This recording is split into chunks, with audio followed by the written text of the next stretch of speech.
ये कहानी है एक ऐसे आम सॉर्सरर की जिसे कि अपनी पिछली जिंदगी में सभी रॉयल्स बहुत ही ज्यादा बुरी तरह से मार देते हैं। वो सबसे पहले उसका सामान उसके घर से बाहर फेंकते हैं और उससे कहते हैं कि मरने से पहले मैं चाहता हूँ कि तुम अपने सबसे ताकतवर अटैक से मुझ पे हमला करो। पर जब वो सॉर्सरर उस पे अपने मैजिक से हमला करता है वो इतना कमजोर था कि वो उस बंदे तक पहुँचने से पहले ही मिट जाता है। ये देख के वहाँ खड़े सभी लोग उसका मजाक उड़ाने लगते हैं और कहते हैं कि तुम जैसे नाकारा इंसान को जीने का कोई हक नहीं है, तुम्हारा जीना तो मैजिक की ही बेइज्जती है। और उसके ऊपर एक फायरबॉल का हमला करते हैं जिससे वो तड़प तड़प कर मर जाता है। अगले सीन में जब उसकी आंख खुलती है वो चारों तरफ से सुंदर मेज से घिरा हुआ था, पर उन्हें देख के वो डर जाता है क्योंकि वो उसे मॉन्स्टर्स जितने बड़े लग रहे थे। तो वो खुद को डिफेंड करने के लिए एक मैजिक से हमला करता है, पर वही सेम फायरबॉल इस बार बिल्डिंग की छत को उड़ा देता है। और इसी वक्त किंगडम में सभी लोग सोलम किंगडम के 7th प्रिंस के जन्म को सेलिब्रेट कर रहे होते हैं जिसका नाम लॉयड रखा गया है। वहीं कासल में टूटी हुई छत को देख के सारी मेड्स डर चुकी हैं और लॉयड को भी समझ में नहीं आ रहा था कि यहाँ हो क्या रहा है। ऐसे ही कुछ साल बीत जाते हैं और हम कासल में देखते हैं कि सारी मेड्स लॉयड को ढूंढ रही हैं। लॉयड सभी मेड्स से छुपकर वहाँ से भाग रहा होता है, तभी उसके सामने 2 जनरल्स आ जाते हैं। उनसे लॉयड कहता है कि वो मेड्स को ना बताएं कि उन्होंने उसे देखा था। वो सब कहते हैं हाँ ठीक है हम नहीं बताएंगे, पर हमारे साथ तुम हंटिंग पे चलोगे क्या। वो ये सब बातें कर ही रहा होता है कि लॉयड वहाँ से भाग जाता है। ये देख के वो कहता है कि ये टिंगू तो फिर से चला गया यार। पर दूसरा बंदा बोलता है कि तुम इतनी टेंशन क्यों ले रहे हो, वो तो 7th प्रिंस है, उसका नंबर तो कभी राजा बनने में लगने ही नहीं वाला, तो उससे दोस्ती करके हमारा क्या फायदा। पर वो मुच्छड़ कहता है कि तुम बेवकूफ हो क्या, उसने जन्म के कुछ दिनों बाद ही बोलना शुरू कर दिया था और ऊपर से वो पिक्चर्स वाली बुक पढ़ने की जगह स्पेल के बारे में पढ़ाई शुरू कर चुका था।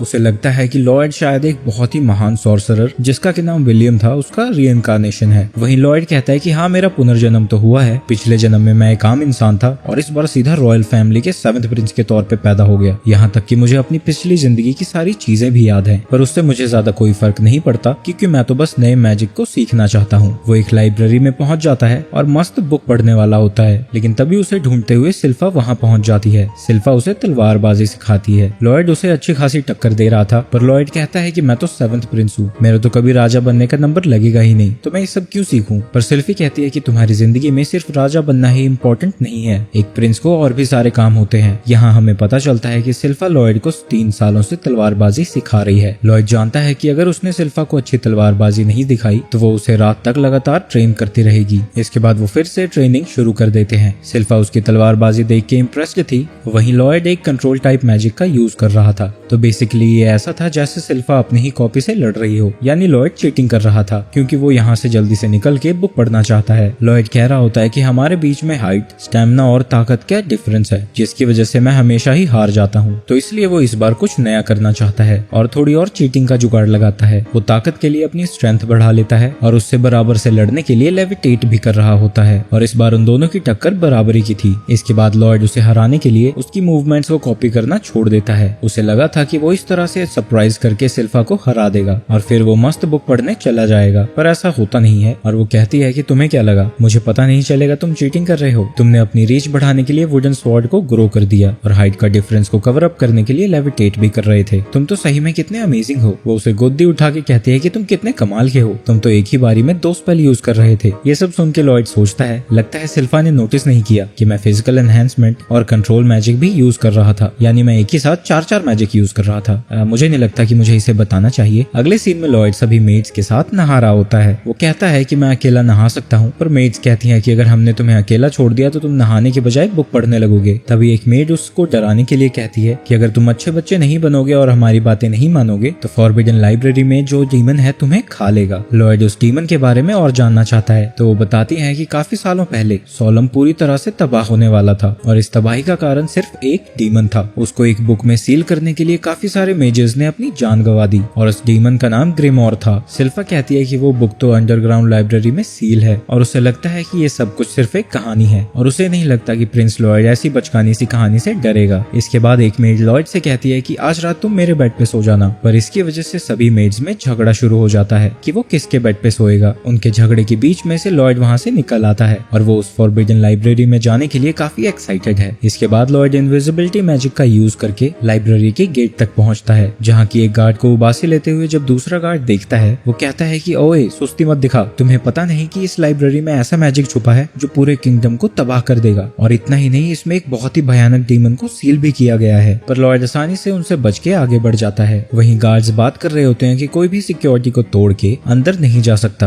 अगर वो अंदर चला भी गया तो एंट्रेंस पे 10 पावरफुल मेजेस ने एक सील लगाई है, तो कोई भी उसे नहीं तोड़ सकता। पर लॉयड उस सील को आसानी से तोड़ देता है और लाइब्रेरी के अंदर पहुंच जाता है। तभी एक बुक उसके पास उड़ती हुई आती है और उसमें से एक अजीब सा क्रीचर बाहर आता है और वो कहता है कि मैं काफी इम्प्रेस हूँ ये देख के कि तुमने दरवाजे पे लगी सील तोड़ दी। मेरा नाम ग्रिमोर है, तुम कौन हो? लॉयड उसको अपना नाम बताता है, जिसके बाद ग्रिमोर उसे कहता है कि क्यों ना तुम मुझे फ्री कर दो, मैं कभी ना कभी तो फ्री हो ही जाऊंगा क्योंकि ये सीलिंग मैजिक काफी पुराना हो चुका है और अगर तुम मुझे फ्री करते हो तो मैं तुम्हें जितना चाहोगे उतना गोल्ड दे सकता हूँ। लॉयड उसके बनाए हुए एक सोने के टुकड़े को उठाता है और कहता है कि ये तुम्हारा मैजिक कितना घटिया है, इसकी क्वालिटी तो बिल्कुल एमसी स्टैंड के गानों जैसी है, तुमने तो बस मिट्टी को सोने में बदल दिया है। ये सब सुन के ग्रिमोर हैरान हो जाता है कि कित्तू सा बालक इतना सब कुछ कैसे जानता है। लॉयड उसे आजाद नहीं करना चाहता और वो दरवाजे पे भी वापस से सील लगाना चाहता है क्योंकि अगर उसने एक ऐसे खतरनाक मॉन्स्टर को आजाद कर दिया तो वो फिर चैन से मैजिक को स्टडी नहीं कर पाएगा। पर ग्रिमोर उसे समझाने की कोशिश करता है कि जिन मेजेस ने मुझे सील किया था वो तो अब जिंदा है ही नहीं, तो मुझे किसी से बदला भी नहीं लेना और मैं किसी पे हमला नहीं करूंगा। पर लॉयड नहीं मानता, तो ग्रिमोर उसे लालच देता है कि अगर तुमने मुझे फ्री कर दिया तो मैं तुम्हें एंशिएंट मैजिक सिखाऊंगा जो कि कई सेंचुरीज पहले ही खो चुका है। ये बात सुन के लॉयड उसके जाल में फंसने लगता है, जिसके बाद लॉयड उसे आजाद कर देता है। ग्रिमोर को इस बात पे हंसी भी आ रही थी कि उसे एक छोटे से बच्चे ने आजाद किया है। लॉयड उसे कहता है कि तुम्हें याद है ना कि तुम मुझे एंशिएंट मैजिक सिखाने वाले हो। ग्रिमोर कहता है कि बिल्कुल बिल्कुल मुझे याद है, और वो लॉयड पे एक बहुत ही पावरफुल हमला कर देता है जिससे पूरी लाइब्रेरी में तबाही मच जाती है। ग्रिमोर को लगता है कि वो मर चुका है, तो कहता है कि इतना एजुकेशन तुम्हारे लिए काफी होगा और वहाँ से जाने लगता है। पर वो देखता है कि लॉयड को कुछ भी नहीं हुआ था। वहीं लॉयड कहता है कि ये तो कितना कमाल का मैजिक था, क्या तुम मुझे और भी ऐसे स्पेल्स दिखा सकते हो? ये सुन के ग्रिमोर को गुस्सा आ जाता है और वो कई तरह के मैजिक से लॉयड पे हमला करता रहता है, पर उसके किसी भी हमले से लॉयड का बैरियर टूटता ही नहीं। ये सब देख के ग्रिमोर को भी अपनी आंखों पे यकीन नहीं हो रहा था कि वो एक छोटे से बच्चे को नहीं हरा पा रहा है। वहीं लॉयड उसके मैजिक को देख के बहुत खुश है और वो एक उंगली से ही उसके मैजिक को पकड़ लेता है और कहता है कि अच्छा तो ये इस तरीके से बना है। जिसके बाद वो उस अटैक को फूंक से हटा देता है और उसकी उंगली की हालत काफी बुरी हो चुकी थी, पर वो अभी भी हंसता है और ग्रिमोर से कहता है चल जमुरे और मैजिक दिखा। पर ये सब देख के ग्रिमोर का दिमाग और ज्यादा खराब हो रहा था। इसके बाद वो और भी ज्यादा ताकत से उस पे हमला करता है, पर लॉयड का बैरियर तो टस से मस नहीं हो रहा था। ये स्पेल लॉयड को काफी इंटरेस्टिंग लग रहा था क्योंकि इस स्पेल के लिए एक ही इंकांटेशन को सिंक्रोनाइजेशन में 2 मुंह से बोलना था, यानी जिस डीमन के पास 2 मुंह है सिर्फ वही इसे यूज कर सकता है। वहीं ग्रिमोर अपना मैजिक यूज करते करते थक चुका था और वो देखता है कि लॉयड के बैरियर को तो कुछ भी नहीं हुआ है। ग्रिमोर कहता है कि ये तो इम्पॉसिबल है, वो तो मेरा इतना पावरफुल अटैक था। लॉयड कहता है कि ही तुम सही कह रहे हो, ये कितना पावरफुल था, तुमने इसे सीखने में तो बहुत मजे किए होंगे, नहीं ऐसे तुम्हें और कितने स्पेल्स आते हैं। ये सुन के ग्रिमोर डर जाता है कि ये बच्चा है या शैतान की औलाद है और वहाँ से भागने लगता है, पर वो अचानक से ही लॉयड के बैरियर से टकरा जाता है और वो सोच में पड़ जाता है कि इस बालक ने कितने बैरियर बना रखे हैं। जिसके बाद लॉयड लाइब्रेरी के सभी इंपॉर्टेंट चीजों के ऊपर बैरियर लगा देता है। इसके बाद ग्रिमोर फिर से उस पे हमला करने वाला होता है, पर लॉयड उसे रोकता है और कहता है कि ये सब बहुत हो गया, ओए तुम्हारे सारे अटैक्स में देख चुका हूँ, अब मैं तुम पे हमला करता हूँ और तुम मुझे अपना डिफेंस मैजिक दिखाओ।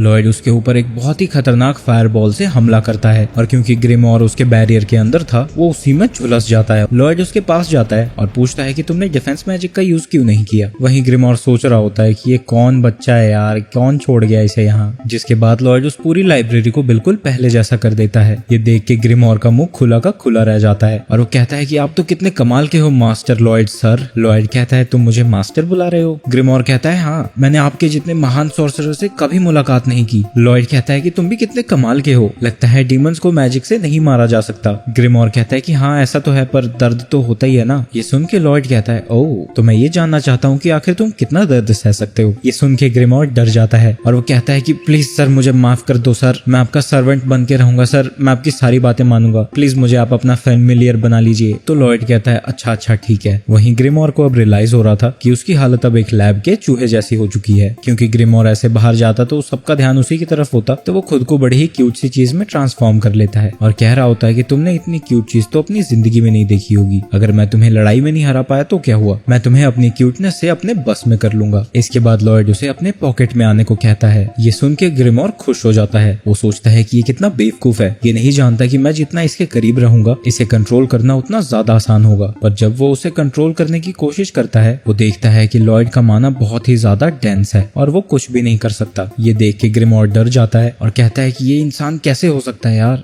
लॉयड उसे घबराता वो देख के पूछता है कांप काहे रहे हो बे। वो कहता है कि नहीं कुछ भी नहीं हुआ, और वैसे आप मुझे ग्रिम बुला सकते हो बॉस।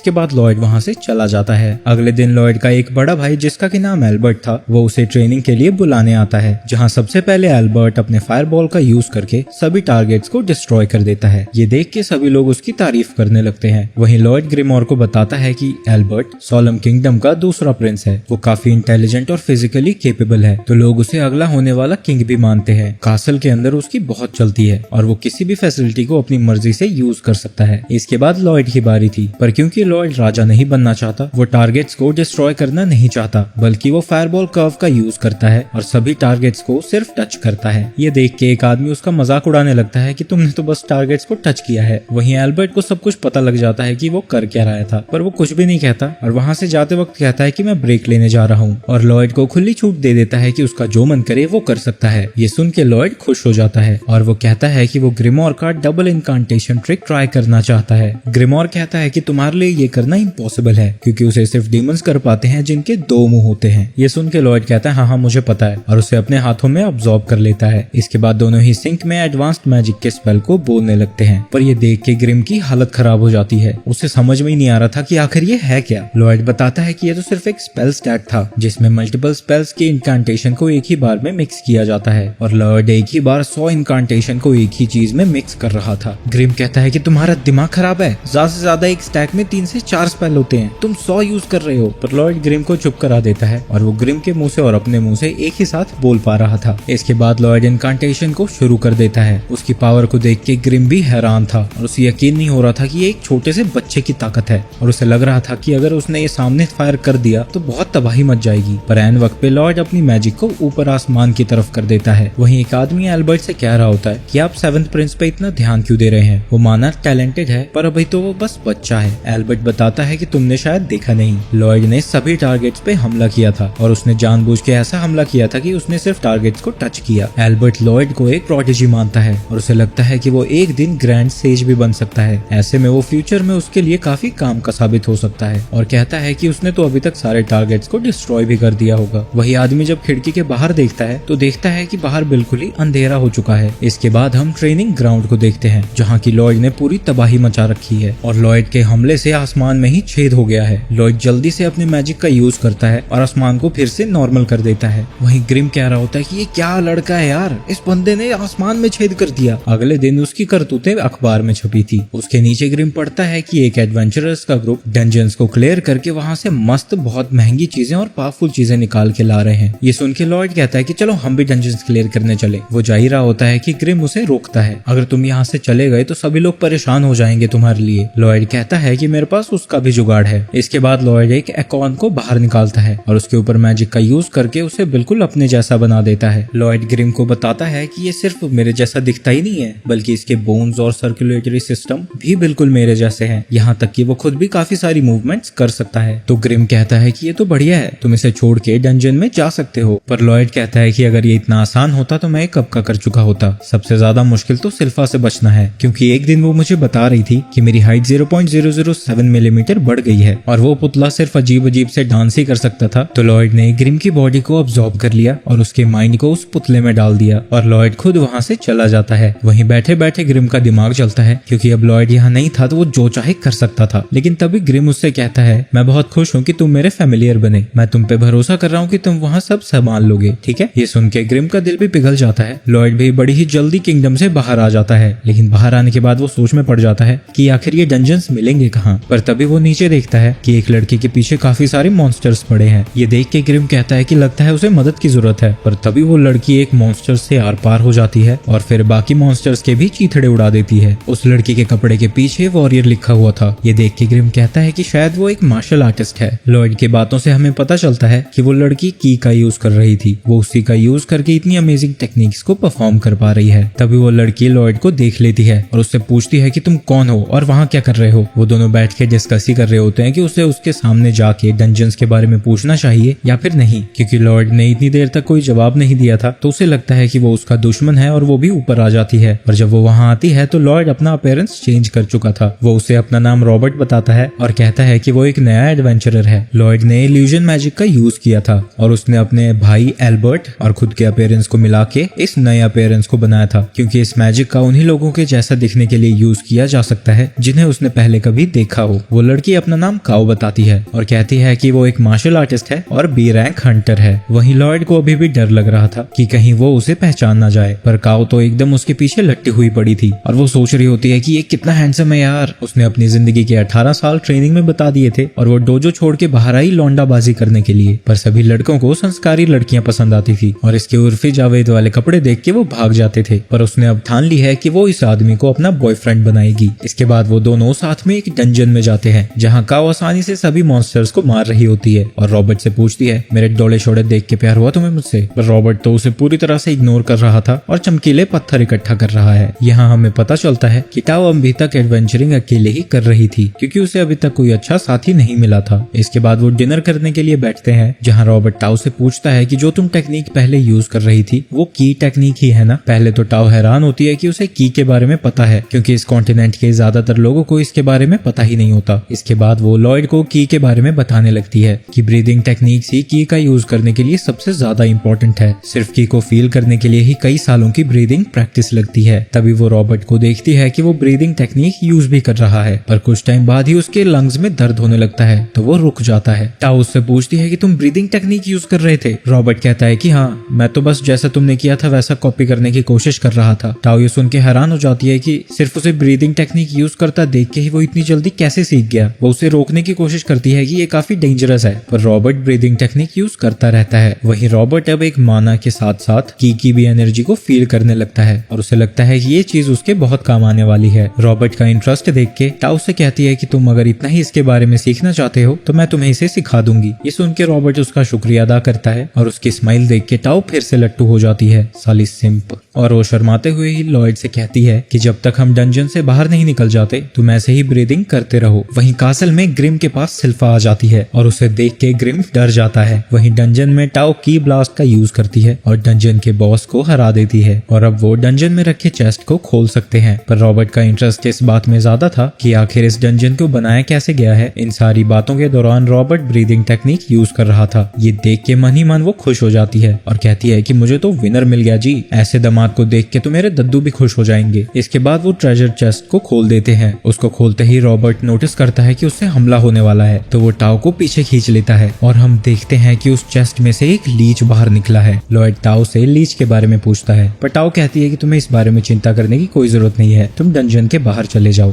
पर रॉबर्ट फाइट को देखना चाहता था तो टाओ जल्दी से एक ऐसी टेक्निक का यूज करती है जिससे रॉबर्ट उड़ता हुआ पीछे जा रहा होता है। वो जानती है कि इससे कुछ रॉबर्ट की हड्डियां तो जरूर टूटेंगी और मरने से तो ये बेहतर ही होगा। टाओ को समझ में नहीं आ रहा होता कि एक लो लेवल डंजन के अंदर लीच कैसे आ गया, क्योंकि लीच को हराने के लिए तो कभी कभी ए रैंक हंटर्स भी काफी नहीं होते। टाओ सोचती है कि वो बस इतनी देर उससे लड़ेगी ताकि रॉबर्ट यहाँ से बाहर निकल पाए। वहीं रॉबर्ट उड़ ही रहा होता है अभी तक और वो सोच रहा होता है कि वो आखिर करे क्या। वो की के बारे में भी और जानना चाहता है और डंजन्स के बारे में भी, पर उसे ये भी नहीं पता है कि टाओ ने उसे इधर क्यों फेंका। तो वो इस बारे में ग्रिम से बात करता है, पर उस तरफ ग्रिम की भी फटी पड़ी है और वो रोता हुआ कह रहा होता है कि प्लीज यार जल्दी आके मुझे बचा लो। वहीं टाओ लीच से लड़ रही है पर वो लीच का मुकाबला नहीं कर सकती। उसे यकीन है कि अगर वो इससे लड़ी तो उसकी मौत पक्की है और उसे लगता है कि इतनी देर में तो रॉबर्ट बाहर निकल गया होगा, तो वो भी चुपके से बाहर निकलने लगती है। लेकिन तभी लीच उसे देख लेता है। वो टाओ से कहता है कि वाह, तुम की टेक्निक यूज कर सकती हो, मैंने पहले भी ऐसे किसी को खाया जिसके पास सेम एबिलिटीज थी, कि मैजिक का ही एक लोअर फॉर्म है। वो बताता है कि उसने यहाँ कई सारे एडवेंचरर्स के सोल खाए हैं जिसकी वजह से उसके पास उनकी टेक्निक्स और नॉलेज आ जाती है और वो टाओ को खाने लायक बिल्कुल भी नहीं समझता, पर वो रॉबर्ट को जरूर खाना चाहता है क्योंकि उसने उसके अटैक को बड़ी ही जल्दी डॉज कर लिया था। इसके बाद टाओ फिर से लीच के ऊपर हमला करने लगती है। लीच काफी पावरफुल बैरियर बना लेता है और टाओ लगातार ही उस पे हमला करती जाती है और आखिरकार उसे तोड़ देती है, पर उसके बैरियर को तोड़ने में ही उसकी सारी एनर्जी खत्म हो जाती है और वो अब हिल भी नहीं पा रही थी। तभी लीच उसके पीछे आ जाता है और उसका मजाक उड़ाते हुए कहता है कि लगता है तुमने अपनी सारी जिंदगी बर्बाद कर दी, तुम्हारी की तो मेरी एक उंगली के बराबर भी नहीं है, और उस पे मैजिक से हमला कर देता है। पर लॉयड टाइम पे आके उसे बचा लेता है। लीच फिर से उस पे हमला करने वाला था लेकिन अचानक से ही रॉबर्ट उसके पीछे आ जाता है। लॉयड ने इतनी तेजी से मूव करने के लिए एक मैजिक का यूज किया था जो कि देख के लीच भी हैरान था क्योंकि इसे बिना इनकांटेशन के यूज करना इम्पॉसिबल है। इसके साथ ही लॉयड की ब्रीदिंग का भी यूज कर रहा था। वो माना और की को मिक्स करने की कोशिश कर रहा है और उसने खुद के ऊपर एक बैरियर बना लिया है। लीच अपनी पूरी जान लगा रहा था लेकिन उससे बैरियर टूट ही नहीं रहा था। वहीं ब्रीदिंग में लॉयड को दिक्कत होने लगी तो उसने बैरियर हटा दिया, पर लीच को लगता है कि ये बैरियर उसकी ताकत की वजह से टूटा है और वो वो थोड़े और कॉन्फिडेंस में आके लॉयड पे हमला करने लगता है, पर लॉयड की टेक्निक का यूज करके आसानी से उसके सभी हमलों को डॉज कर रहा था और उसने आखिरकार की और माना को मिक्स करने में कामयाबी हासिल कर ली थी। इसके बाद लीच फिर से उसके चारों तरफ से हमला करता है, लेकिन लॉयड की और माना का यूज करके उसके सारे अटैक्स को तोड़ देता है। इसके बाद लॉयड अपनी टेक्निक को और भी ज्यादा पावरफुल करके उस पे हमला करता है। लीच उसके हमलों को रोकने की कोशिश करता है पर नहीं रोक पाता और लॉयड लगातार ही उस पे हमला कर रहा था। ये सब देख के लीच को अपनी आंखों पे यकीन नहीं हो रहा था कि कैसे कोई की यूजर उसके मैजिक से ज्यादा पावरफुल हो सकता है। जिसके बाद वो अपने ऊपर एक बैरियर लगा लेता है, पर लॉयड का अगला हमला उस लीच को उसके बैरियर के अंदर ही मार देता है। इसके बाद वो ट्रेजर बॉक्स को ओपन करते हैं, पर उसमें से बस एक छोटी सी चाकू निकली थी। पर लॉयड को लगता है कि उस चाकू में कुछ स्पेशल है और वो खुद उसे रखना चाहता है, तो टाओ भी मान जाती है क्योंकि मॉन्स्टर को तो इसी ने डिफीट किया था। इसके बाद वो ट्रेजर बॉक्स जमीन में घुसने लगता है और पूरा डंजन कांप रहा होता है। टाओ उसे बताती है कि हमेशा ऐसा ही होता है, जब ट्रेजर ले लिया जाता है तो डंजन अपने आप ही गिर जाता है। ये सब सुन के लॉयड कहता है, इसका मतलब ये चेस्ट ही इस डंजन का कोर है, मैं तो इसे अपने साथ लेके जाऊंगा। इतनी मुशक्कत करने के बाद उसे बस चेस्ट का ऊपरी हिस्सा मिलता है और वो डंजन के बाहर आ जाते हैं। डंजन को बंद होता हुआ देख के लॉयड कहता है कि लगता है ये अब और अपनी पावर इकट्ठा करेगा ताकि वो फिर से ओपन हो सके। इसके बाद टाओ उससे पूछती है कि तुम एक मेज हो, तो लीच से लड़ते वक्त तुमने की टेक्निक का यूज क्यों किया? टाओ को लगता है कि लॉयड ने की इसलिए यूज की होगी क्योंकि लीच उसकी बेइज्जती कर रहा था, पर लॉयड कहता है कि नहीं ऐसा कुछ भी नहीं है, मैंने तो की इसलिए यूज की क्योंकि ये मजेदार लग रहा था। इसके बाद टाओ बताती है कि जिस टेक्निक का यूज करके उसने लीच को मारा था वो एक सीक्रेट टेक्निक है जिसे की ब्लेड कहते हैं और फिलहाल उसे इस टेक्निक का यूज करना नहीं आता, पर वो खुद को और भी ज्यादा इंप्रूव करना चाहती है ताकि वो लौंडाबाजी कर सके। इसके बाद लॉयड वहाँ से चला जाता है। उसके जाने के बाद टाओ को समझ में आता है कि वो अब लॉयड को ढूंढेगी कैसे। जब लॉयड घर पहुंचता है वो देखता है कि ग्रिम की काफी बुरी हालत हो चुकी है और वो कह रहा होता है कि तुम्हारी टीचर नहीं जल्लाद है यार। वहीं हम पास्ट में देखते हैं कि ग्रिम सिल्फा के साथ ट्रेनिंग कर रहा था, लेकिन सिल्फा हैरान होकर कहती है कि ये कोई मजाक चल रहा है क्या? आखिर आप अचानक से इतने कमजोर कैसे हो गए? लगता है मुझे आपको और ज्यादा ट्रेनिंग देनी होगी, और उसे बुरी तरह से कूट देती है। लॉयड भी उससे माफी मांगता है। इसके बाद लॉयड उस नाइफ के साथ कुछ एक्सपेरिमेंट करना चाहता है। लॉयड उस वेपन को गर्म पानी में डाल देता है। जहाँ वो स्क्रैप करता है तो देखता है कि उसके ऊपर एन्चांटमेंट्स की गई है। एन्चांटमेंट मैजिक का यूज करके वेपन्स की ताकत बढ़ाई जाती है। उस वेपन के ऊपर किए गए सभी एन्चांटमेंट स्पेल्स को लॉयड स्टडी करने लगता है। वो उस नाइफ से सभी माना एसेंस को निकाल के खुद के लिए यूज करना चाहता है, जिसके लिए उसको काफी सारी चीजों की जरूरत होगी। तो वो सबसे पहले अपने पापा के पास जाके सिल्वर कॉइन्स मांगता है। उसके डैड कहते हैं कि क्या तुम्हें गोल्ड कॉइन्स नहीं चाहिए? लॉयड कहता है कि नहीं और वहां से चला जाता है। वहीं उसके डैड सोच रहे होते हैं कि कितना प्यारा है लॉयड,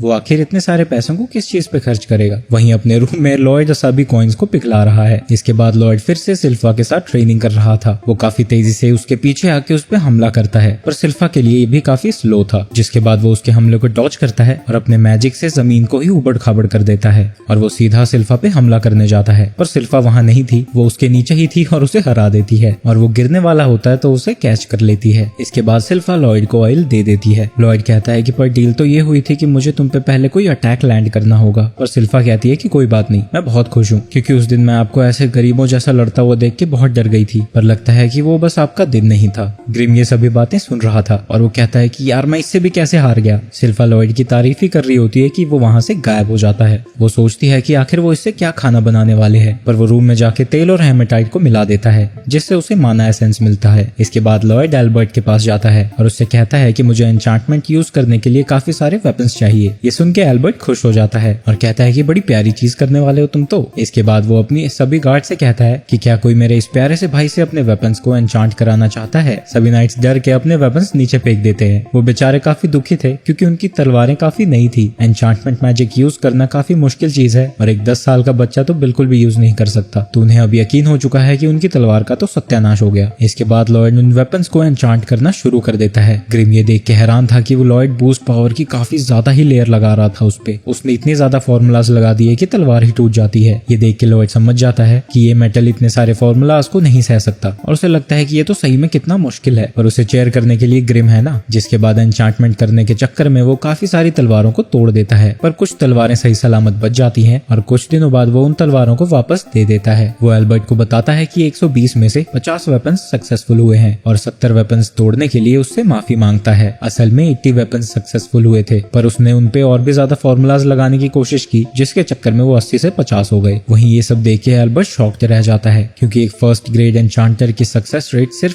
10% होती है और लॉयड ने इतने सारे वेपन्स को एन्चांट कर दिया और उन सभी सोल्जर्स को यकीन नहीं हो रहा होता। उन्हें लगता है कि उसने बस 70 मॉन्स्टर्स तलवारों को डिस्ट्रॉय करके हार मान ली। पर जैसे ही एक सोल्जर अपनी तलवार को मियान में रखता है, उसकी मियान ही कट जाती है। ग्रिम ये देख के कहता है कि देखा, तुम्हारी तलवार की धार इतनी तेज हो गई कि मियान ही कट गई। वहीं एल्बर्ट भी अपनी तलवार को देख के हैरान हो रहा था। इसके बाद लॉयड एल्बर्ट से कहता है कि वो इन वेपन्स को लड़ाई में यूज होता हुआ देखना चाहता है। तो एल्बर्ट उसे मॉन्स्टर हंटिंग में साथ चलने को कहता है। सारी तैयारियां खत्म करने के बाद लॉयड, सिल्फा और एल्बर्ट सुबह सुबह कैरेज में वहां से निकल जाते हैं और वो जल्द ही फॉरेस्ट में पहुंच जाते हैं, जिससे कि किंगडम घिरा हुआ है। लॉयड काफी एक्साइटेड है और वो पूछता है कि क्या मॉन्स्टर्स आसपास हैं हमारे। सिल्फा कहती है कि नहीं, मॉन्स्टर्स को देखने के लिए तुम्हें थोड़ा और इंतजार करना होगा। इसके बाद सिल्फा एल्बर्ट का शुक्रिया अदा करती है क्योंकि उसने उसे लॉयड के साथ आने के लिए इजाजत दी। लॉयड कहता है कि उसके पास ऐसा कोई रीजन नहीं था जिसके लिए वो सिल्फा को साथ आने में मना करे, और वैसे भी उसे पता है कि वो लॉयड की कितनी फिक्र करती है, तो वो उसे कैसे मना करता। सिल्फा के मन में शायद लॉयड के लिए कुछ इनअप्रोप्रिएट फीलिंग्स है, पर वो ये सब एडमिट नहीं करेगी जब तक कि लॉयड 18 साल का नहीं हो जाता। इसके बाद एल्बर्ट उसकी थोड़ी और टांग खींचता है, लेकिन सिल्फा जब अपनी तलवार बाहर निकालती है, वो समझ जाता है कि अब उसके मुंह बंद रखने का टाइम हो चुका है। पर सिल्फा ने तलवार उसकी चिढ़ाने की वजह से नहीं निकाली थी, बल्कि इसलिए निकाली थी कि उनके सामने कुछ मॉन्स्टर्स हैं। ये कोबोल्ड्स हैं जिनके पास वेपन्स भी हैं। तो सभी नाइट्स एल्बर्ट और लॉयड को प्रोटेक्ट करने के लिए फॉर्मेशन में आ जाते हैं। लॉयड को ऐसी एक्टिंग करनी पड़ेगी कि वो डरा हुआ है ताकि किसी को उस पर शक न हो, पर सच्चाई तो ये है कि उसे कब का पता चल गया था कि कोबोल्ड्स उनकी तरफ आ रहे हैं। जब वो टाओ के साथ था, उसने एक चीज सिखाई थी जिससे वो की का यूज करके हमेशा अपनी सराउंडिंग्स को सेंस कर सकता है, जब तक कि वो ब्रीदिंग का यूज कर रहा है। लॉयड सब कुछ गौर से देख रहा था क्योंकि अब नाइट्स और कोबोल्ड्स की लड़ाई शुरू हो रही थी, लेकिन जो आगे घटता है उसके लिए घोड़ा, नाइट और लॉयड कोई भी तैयार नहीं थे क्योंकि कोबोल्ड सीधा आधे में कट जाता है। उन्हें समझ नहीं आ रहा था कि ऐसा कैसे हो सकता है क्योंकि कोबोल्ड्स ने तो स्टील आर्मर पहना है, पर ये सारी करामात लॉयड की एन्चांटमेंट की वजह से थी। उनकी तलवारें अब इतनी ज्यादा तीखी हैं, ये ट्रेन्ड नाइट्स भी उन्हें हैंडल करने में अब घबराने लगे हैं। ये सब देख के एल्बर्ट भी उसकी पूरी तारीफ करता है। सिल्फा भी लॉयड की एन्चांटमेंट की तारीफ करती है। हालांकि लॉयड ने उसके वेपन की एन्चांटमेंट नहीं की थी, पर उसे देख के लगता नहीं है कि उसे एन्चांटमेंट की जरूरत भी है। तभी एक कोबोल्ड लॉयड पे हमला करता है, लेकिन इससे पहले कि वो कोबोल्ड लॉयड को मूव करने में मजबूर करता, एक जाना पहचाना चेहरा उसके लात मारता है और हम देखते हैं कि वो टाओ थी। वो इस एरिया में एक सेक्सी लड़के को सेंस कर रही थी,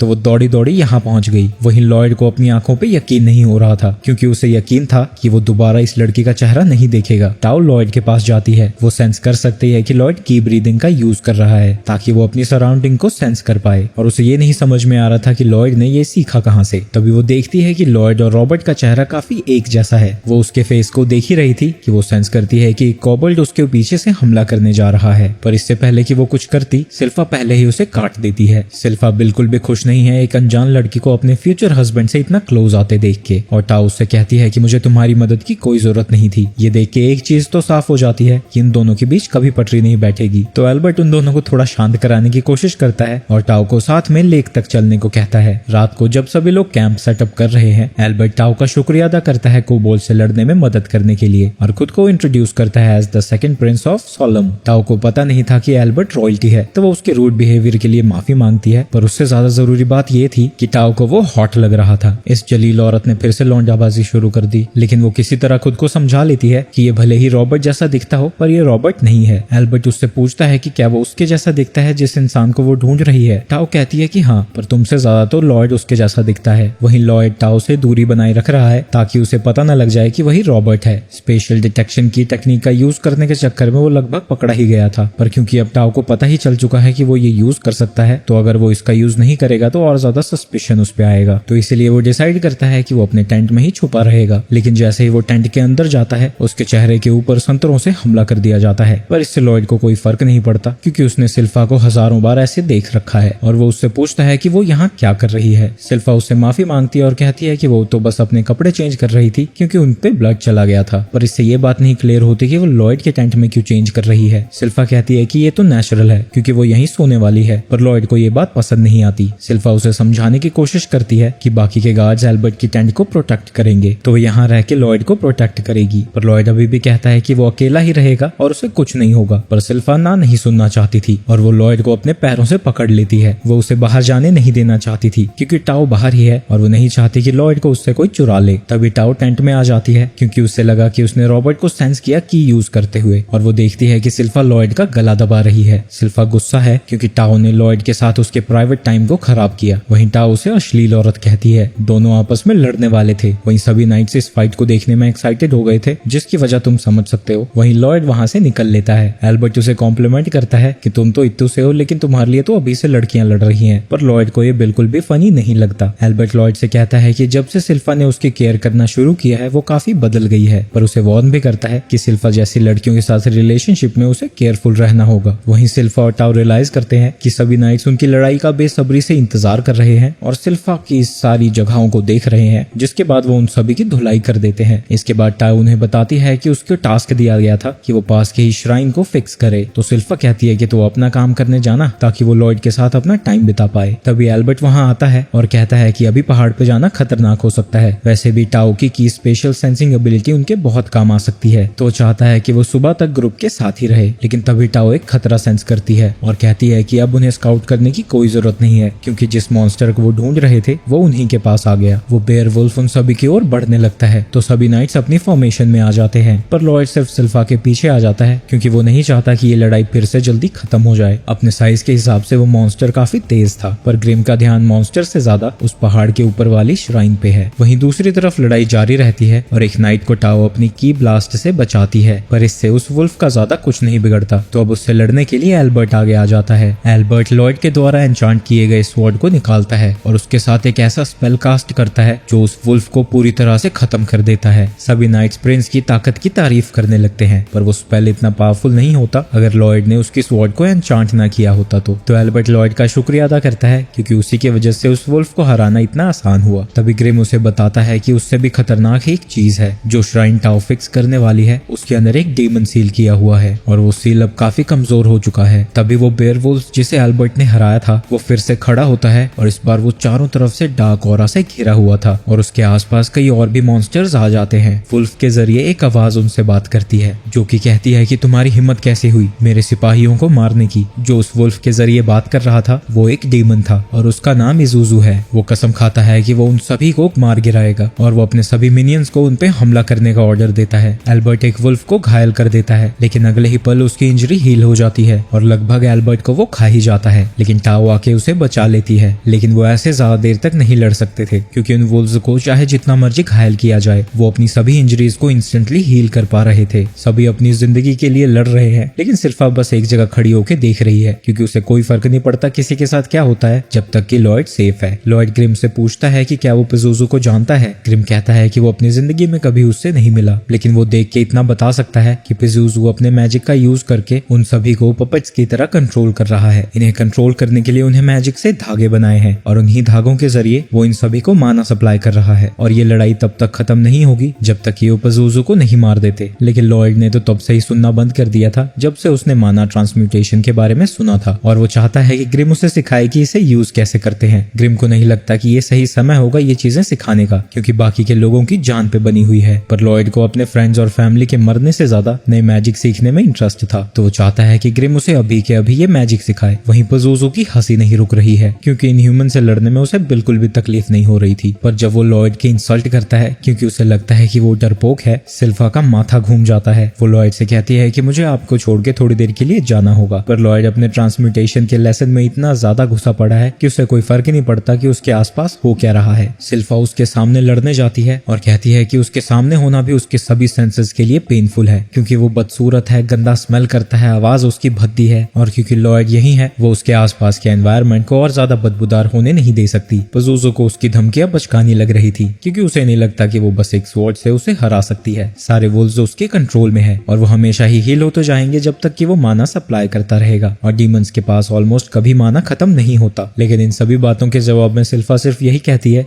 क्या तुम बोलना बंद कर सकते हो? तुम्हारी सांसों की बदबू मेरे नाक को किसी भी हमले से ज्यादा डैमेज कर रही है। पिज़ुज़ु एकदम से सिल्फा पे हमला कर देता है, लेकिन जब तक कि पिज़ुज़ु को पता लगता कि यहाँ हुआ क्या है, उसने उस बेयर वुल्फ के सारे पैर काट दिए थे। पिज़ुज़ु अपने वुल्फ के फीट हील करने लगता है, पर जब वो हील कर रहा था बाकी सभी रियलाइज करते हैं कि बाकी के वुल्व्स काफी स्लो हो चुके हैं, क्योंकि पिज़ुज़ु अपने वुल्फ को हील करने में फोकस कर रहा था। तो एल्बर्ट सिल्फा से कहता है कि वो पिज़ुज़ु को डैमेज करती जाए जैसे उसने अभी किया था, ताकि वो जल्दी से इस बाकी के वुल्व्स को खत्म कर पाए। वहीं इन सभी के बीच लॉयड माना ट्रांसम्यूटेशन के बारे में और चीजें सीख रहा है। ग्रिम कहता है कि इस टेक्निक का यूज करना बहुत मुश्किल है और पिज़ुज़ु बहुत टैलेंटेड है, जो कि वो इतने सारे मॉन्स्टर्स को एक ही साथ कंट्रोल कर पा रहा है। वहीं दूसरी तरफ सिल्फा फिर से पिज़ुज़ु को घायल कर देती है, जिसके बाद वो अपने बगल वाले नाइट से उसकी स्वॉर्ड मांगती है और स्वॉर्ड को देख के थोड़ी मदहोश हो जाती है, क्योंकि भी इसे एन्चेंट लॉयड ने किया था। पर जैसे ही पजूजू को सिल्फा के लॉयड के ऑब्सेशन के बारे में पता लगता है, वो बातें करने लगता है कि कैसे वो लॉयड को मारेगा और उसके सारे ऑर्गन्स को काट के रिसर्च करेगा कि आखिर वो इसमें इतना स्पेशल क्या है। ये सब सुन के सिल्फा को गुस्सा आ जाता है। इस मौके का फायदा उठा के पजूजू उसे जिंदा ही खा लेता है, पर सिल्फा उसके मुंह के अंदर से ही उसे काटने लगती है। इसके बाद वो उस वुल्फ का सर काट देती है, पर उसका गुस्सा अभी भी शांत नहीं हुआ था। इसके बाद वो एक और डुअल वेल्डिंग टेक्निक का यूज करके उस डीमन को वुल्फ की बॉडी से बाहर निकाल देती है। सभी लोग ये देख के हैरान थे कि सिल्फा कितनी ज्यादा ताकतवर है, पर लॉयड बिल्कुल भी सरप्राइज नहीं था क्योंकि उसे पता था कि सिल्फा कितनी स्ट्रॉन्ग है। पजूजू ने सिल्फा के सामने लॉयड की जान लेने की बात की थी, जिसके लिए सिल्फा उसे कभी माफ नहीं कर सकती और वो उसकी जान लेने के लिए आगे बढ़ती है। सिल्फा पजूजू को हार मानने को कहती है, लेकिन पजूजू उसकी बेवकूफी पे हंसता है और अपने मुंह से चारों तरफ पॉइजनस माना रिलीज कर देता है। वहीं दूसरी तरफ एल्बर्ट और टाओ मॉन्स्टर्स को हरा देते हैं, पर वो अभी भी हील हो सकते हैं क्योंकि डीमन अभी भी जिंदा था। तभी वो जहरीली माना से घिर जाते हैं और बेहोश हो जाते हैं। टाओ जल्दी से अपनी सांस को रोक के बच जाती है, लेकिन सिल्फा इससे नहीं बच पाती और बेहोश हो जाती है। पजूजू को गुस्सा चढ़ जाता है क्योंकि उन्होंने उन सभी मॉन्स्टर्स को हरा दिया था। 100 साल पहले ही वो अपनी सील से बाहर आ चुका था और तभी से वो इन मॉन्स्टर्स को रेस कर रहा था। वो अचानक से ही सिल्फा पे हमला कर देता है। एल्बर्ट उसकी मदद करना चाहता है, लेकिन वो अपने शरीर को मूव नहीं कर पा रहा था। उसे समझ में नहीं आ रहा था कि यहाँ हो क्या रहा है। वहीं वो डीमन सिल्फा को बताता है कि जो भी उसके माना ऑफ डोमिनेशन को इनहेल करेगा वो उसके कंट्रोल में आ जाएगा। सिल्फा कहती है कि अच्छा,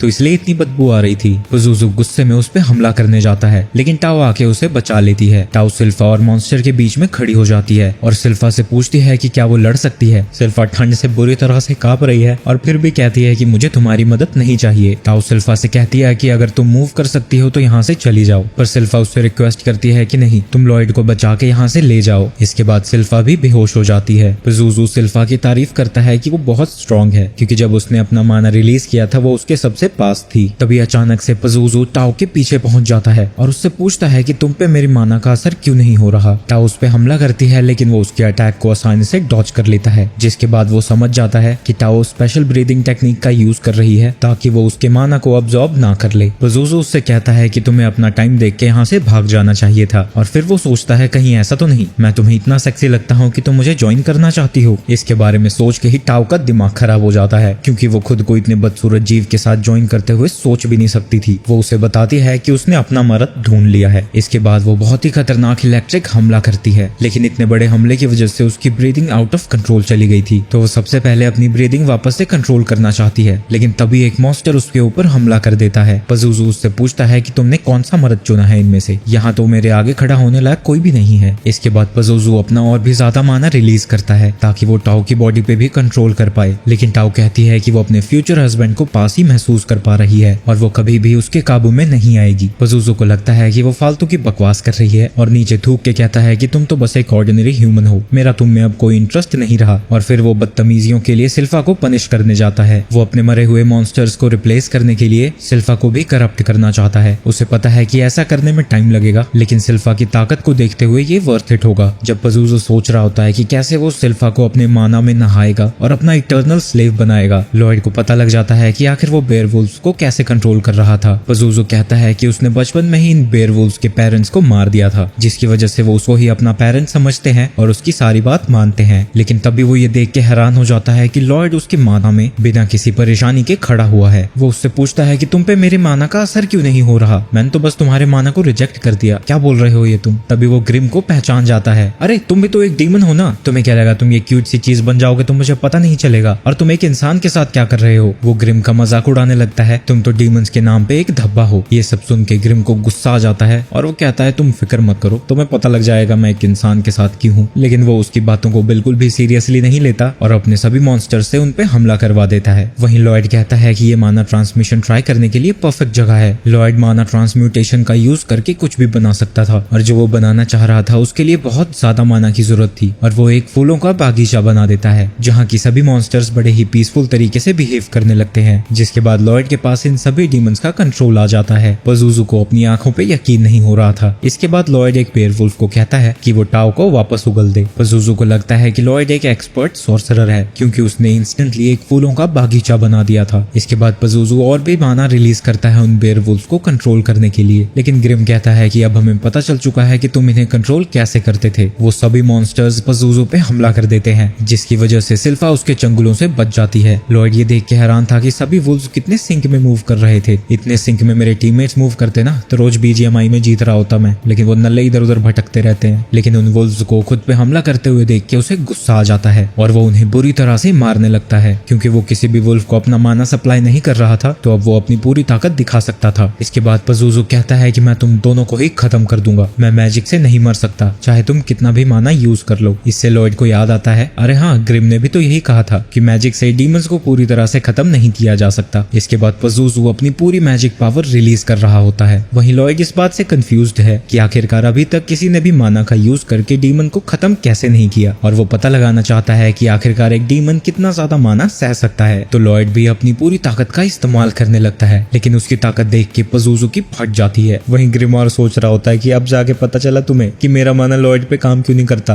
बुक तो अब। लॉयड पज़ुज़ू का शुक्रिया अदा करता है क्योंकि उसी की बदौलत वो अपने बहुत सारे स्पेल्स को ट्राई कर सकता है। वहीं पज़ुज़ू उसकी ताकत को देख के बस उठने की कोशिश कर रहा होता है क्योंकि उसे लगता है कि ये सब बस एक बुरा सपना है। लॉयड पज़ुज़ू के ऊपर एक बैरियर कास्ट करने की कोशिश करता है, लेकिन पज़ुज़ू उससे बच जाता है और सोचने लगता है कि आखिरकार उसने इनकांटेशन कब की। वहीं पज़ुज़ू समझ जाता है कि ये लड़का उसके बस की बात नहीं है और वो वहां से बच के भागने लगता है क्योंकि लॉयड वहां उसे मारने की कोशिश बिल्कुल भी नहीं कर रहा था। वो उसे जिंदा पकड़ना चाहता था और अपने स्पेल्स को उस पे एक्सपेरिमेंट करना चाहता था। पज़ुज़ू वहां से भाग रहा होता और साथ ही लॉयड के बैरियर भी डॉज कर रहा था। पज़ुज़ू एक पत्थर के पीछे थोड़ी सांस लेने की सोचता है, लेकिन लॉयड फिर से एक और बैरियर कास्ट कर देता है जिसकी वजह से उसे भागना पड़ता है। ग्रिम लॉयड से पूछता है कि तुम एक बार में आखिर कितने बैरियर्स कास्ट कर सकते हो। लॉयड कहता है कि 20, और अगर तुम मुझसे मिल जाओ तो और भी ज्यादा। इसके बाद लॉयड ग्रिम को ऑब्जॉर्व कर लेता है और वो और भी ज्यादा बैरियर्स बनाने लगता है। वहीं पज़ुज़ू मुश्किल से ही बैरियर्स को डॉज कर पा रहा है, लेकिन लॉयड के बैरियर्स खत्म होने का नाम ही नहीं ले रहे थे। धीरे धीरे पज़ुज़ू का दिमाग घूमने लगता है कि आखिर लॉयड इतने सारे बैरियर्स कैसे बना पा रहा है। वहीं दुम दबा के भागते वक्त भी उसका ईगो उसके सर पे चढ़ जाता है और वो सोचता है कि वो इतने सारे बैरियर्स बना रहा है लेकिन मैं सभी को डॉज कर पा रहा हूँ, मैं तो सही में कमाल का हूँ। लेकिन तभी लॉयड उसे डायमेंशनल एनक्लोजर में पकड़ लेता है। वो बेचारा वहां से भागने के लिए तड़प रहा होता है और लॉयड से कहता है कि तुम मुझे यहाँ से बाहर निकालो, तुम मुझे एक्सपेरिमेंट के लिए यूज करने वाले हो ना, तुम सन की बच्चे हो, मुझे बस जाने दो यहाँ से। पज़ुज़ू ये भी नोटिस करता है कि लॉयड ने बेयरवुल्व्स के ऊपर भी एक्सपेरिमेंट्स किए हैं क्योंकि वो पहले से अलग दिख रहे थे। लॉयड उससे कहता है कि तुम्हें फिक्र करने की कोई जरूरत नहीं है, तुमने ही तो कहा था कि तुम पे मैजिक का कोई असर नहीं होगा। और लॉयड एक सीरियल स्पेल को चार्ज करने लगता है। वहीं डर के मारे पज़ुज़ू कहने लगता है कि जब मैं दुनिया पे कब्जा कर लूंगा तुम आधा हिस्सा ले लेना, नहीं आधा नहीं, तुम आधे से ज्यादा हिस्सा ले लेना, बस मुझे जाने दो। पज़ुज़ू की फटी पड़ी है क्योंकि उसे डर लगता है कि वो सही में मर सकता है क्योंकि आज तक लॉयड जितने पावरफुल यूजर ने कभी भी उस पे हमला नहीं किया था। लॉयड सभी एलिमेंट्स का यूज करके उस पे हमला कर देता है और बैरियर के अंदर ही वो 240 स्पेल पर मिनट के तौर पे रिलीज कर रहा होता है और वो डिसाइड करता है कि वो इस कॉम्बिनेशन को 30 मिनट तक चला के रखेगा क्योंकि ये देखने में बहुत सुंदर है। कुछ टाइम बाद वो पज़ुज़ू को आवाज लगाता है लेकिन पज़ुज़ू कोई भी जवाब नहीं देता। तो लॉयड को लगता है कि ये कहीं सही में तो नहीं मर गया। वो डिसअपॉइंटेड है क्योंकि पज़ुज़ू उसके अटैक को 5 मिनट तक भी नहीं सह पाया था। ग्रिम कहता है कि डीमंस मैजिक से इम्यून नहीं होते बल्कि उनकी मैजिक से हाई रेजिस्टेंस होती है, तो अगर लगातार ही उन पे हमला किया जाए तो उन्हें भी मारा जा सकता है। पज़ुज़ू बेचारा दुखी है क्योंकि उसकी हजारों सालों की मेहनत एक बच्चे ने खत्म कर दी। इसके बाद सभी को होश आने लगता है तो लॉयड भी वहां से भाग के अपने भाई के पास पहुंचता है। वहीं ग्रिम पज़ुज़ू से कह रहा होता है कि अब तुम्हें पता चला कि मैं उसे फॉलो क्यों करता हूँ, मैं भी उससे बदला लेना चाहता हूँ, तो मैं बस ताकत इकट्ठा कर रहा हूँ और अपने मौके का इंतजार कर रहा हूँ। वैसे भी लॉयड अपनी लाइफ को एंजॉय करता है तो उसके साथ घूमने में भी मुझे मजा आ रहा है। इसके बाद पज़ुज़ू की बॉडी राख में बदल जाती है और ग्रिम उसे अब्सॉर्ब कर लेता है जिससे उसकी ताकत और ज्यादा बढ़ जाती है। ग्रिम को लगता है कि वो अब लॉयड के साथ अपने रीमैच के लिए तैयार है, लेकिन फिर वो सोचता है नहीं अभी तो बहुत टाइम है। वहीं लॉयड सभी को बताता है कि रॉबर्ट ने आके उस डीमन को हरा दिया। ये सुन के टाउ ढूंढने लगते हैं कि आखिर वो गया कहाँ। इसके बाद वो किंगडम में वापस पहुंच जाते हैं जहाँ किंग एल्बर्ट की तारीफ करते हैं डीमन को हराने के लिए और उसके सभी मॉन्स्टर्स को भी, लेकिन वो उससे ये भी कहते हैं तुमने अपने छोटे भाई की जिंदगी खतरे में डाल दी, ऐसा दोबारा नहीं होना चाहिए। और वो उनसे पूछते हैं कि वो कौन है जिन्होंने तुम्हारी मदद की थी। एल्बर्ट बताता है कि रॉबर्ट ने उनकी मदद की थी, पर इससे पहले कि वो उसका शुक्रिया अदा करते वो वहां से चला गया था और टाओ भी अपने फ्यूचर हस्बैंड को ढूंढने वहां से चली जाती है। वहीं एल्बर्ट किंग से कहता है कि इस लड़ाई में लॉयड का भी बहुत बड़ा हाथ था और वो किंग से रिक्वेस्ट करता है कि लॉयड को भी किंग की गद्दी के लिए कॉन्टेस्ट करने का हक दिया जाए क्योंकि वो लॉयड के वेपन्स की वजह से ही था कि उन मॉन्स्टर्स ने उनकी जान नहीं ले ली। वो कहता है कि लॉयड किंग बनने के लिए परफेक्ट है। वो जानता है कि वो ऐसा करके अपने कंपटीशन को ही बढ़ा रहा है, लेकिन किंगडम की भलाई के लिए वही राजा बनना चाहिए जो कि बेस्ट हो। किंग लॉयड से पूछते हैं कि क्या वो किंग की गद्दी के लिए लड़ना चाहता है, लेकिन लॉयड बिना किसी इमोशन के सीधा मना कर देता है। इसके बाद लॉयड कोर्टयार्ड में एक बेयरवुल्फ के साथ खेल रहा रहा होता है, जो कि उसका पीछा करते करते यहाँ तक पहुंच गया। वहीं ग्रिम और उस बेयरवुल्फ के साथ लॉयड को क्लोज होता हुआ देख के जेलस फील करता है और वो खुद को भी फ्लफी बना देता है ताकि लॉयड उसे भी पेट कर सके। लेकिन कुछ देर में ही वहाँ सिल्फा आ जाती है तो लॉयड ग्रिम को शीरो के बालों में छुपा देता है। लॉयड सिल्फा को बताता है कि उसने इसका नाम शीरो रखा है, लेकिन उसे पता नहीं है कि वो शीरो को चीजें सिखाएगा कैसे। सिल्फा बताती है कि वो मैजिक का यूज करके मॉन्स्टर्स को इंस्ट्रक्ट कर सकता है। वहीं ग्रिम सोचता है कि ये तो कमाल का बंदा है, इसे बस मैजिक में ही इंटरेस्ट है, इसने तो किंग की गद्दी भी ठुकरा दी। किंग को लगता है कि ये लॉयड का बड़कपना है कि उसने राजा की गद्दी ठुकरा दी, पर एल्बर्ट को लगता है कि लॉयड शायद इस किंगडम से भी और बड़ी चीजें करने वाला है।